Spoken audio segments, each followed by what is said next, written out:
Kilayim Perek Bet, Mishnah Yud Aleph, last Mishnah in the second chapter of Kilayim. Until now we've been talking about different distances, how far apart different crops have to be. In the last Mishnah, Mishnah Yud, we talked about the difference, the separation between tvua and tvua. If you have two types of grain, or some translations say a corn and another corn, Beit Rova, they have to be 10 amot apart, or Shishat Tfachim.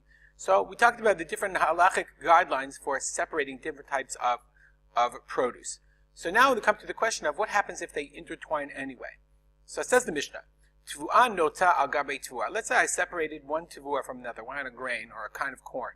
If you ever planted corn, you know corn can go really tall. So the corn goes really tall and it starts to lean, nota al gabe tvu'ah, leans on the other kind of tvu'ah, on barley or on grain or on wheat or what have you.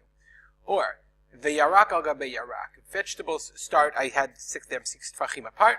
You're growing tomato vines and then they start, spreading. And they can really spread about. Or tvu'ah al gabe yarak. Or if I have grain that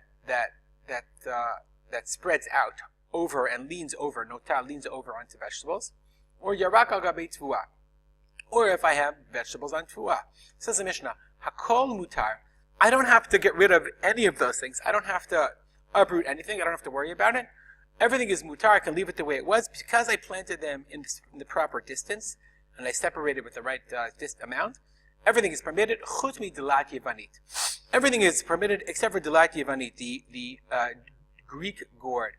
And the reason why dilat yevanit is because the Kahati says dilat yevanit has leaves that spread umistabchim, and they become so intertwined with the things that are connected to it that it really looks like Kilayim. And since it looks like Kilayim, and if it starts to lean over the other plants, then you have to uproot the plants that are leaning over because it really begins to look like Kilayim. Everything else, it leans over, it's separated. It doesn't look like one crop that was planted together. But this Dilat Yevanit somehow does. Rabbi Meir says, Av kishut upolayim mitzri. This is also true, he says, of the cucumber plant and the Egyptian bean. These are also two other plants apparently that he felt were very very leafy, and they spread out, and therefore if they intertwined they looked like Kilayim.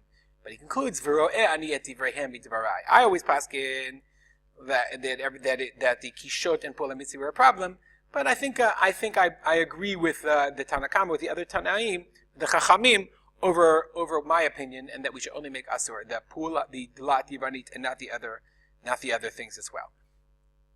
Okay, if you have any comments or questions, rspolter@gmail.com. You can email me. I'm always happy to get your emails. And as always, we're learning in memory of my father, Harav Simcha ben Yitzchak Kalman. Have a great day.